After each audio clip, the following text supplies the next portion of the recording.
ফুলটিকে বলা হয় রোজ of Venezuela.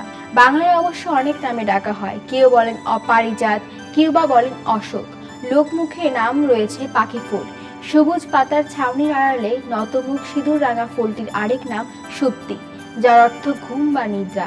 দক্ষিণ আমেরিকা থেকে দক্ষিণ এশিয়া দীর্ঘযাত্রা নাম পরিচয় বদলের বড় কারণ। দেশে বিরল এই ফুল দেখা মিলে চট্টগ্রাম নগরীর পাহাড়তলিতে, কৈবল্যধাম আশ্রমের পাহাড়ে।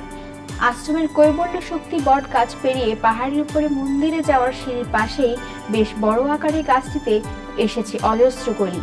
ফুলও ফুটেছে রাঙা হয়ে, তবে বাইরে থেকে ফুলের দেখা মেলে না।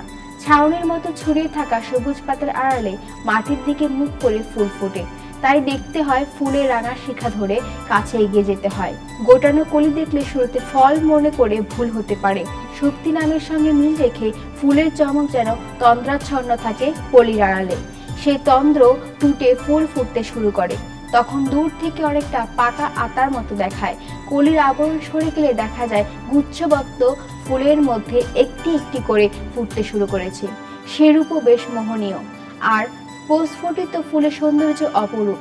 সিঁদুর রাঙা একগুচ্ছ ফুল একসঙ্গে ফুটে থাকে অগ্নির শিখার মতো। তাই ইংরেজিতে এই ফুলের এক নাম স্কারলেট ফ্লেমবিন, বৈজ্ঞানিক নাম ব্রাউনিয়া কোক্সেনিয়া। উদ্ভিদের ম্যাগনোলিস্পেসিডিয়া শ্রেণীর ফ্যাবসিয়া পরিবারে ব্রাউনিয়া গণের একটি প্রজাতি। একই গণের কয়েকটি প্রজাতি আছে বিশ্বব্যাপী। এই প্রজাতির নামের শুরুর ব্রাউনি অংশটি এসেছে আইরিশ উদ্ভিদবিদ, ইতিহাসবিদ ও চিকিৎসক প্যাট্রিক ব্রাউনের নাম অনুসারে, আর কোক্সিনিয়া শব্দের অর্থ লাল। চট্টগ্রাম বিশ্ববিদ্যালয়ের উদ্ভিদবিদ্যা বিভাগের অধ্যাপক ওমর ফারুক রাসেল বলেন, এটি বিদেশি ফুল, ভেনেজুয়েলা, একুয়েডর, কম্বোডিয়ার নিজস্ব ফুল।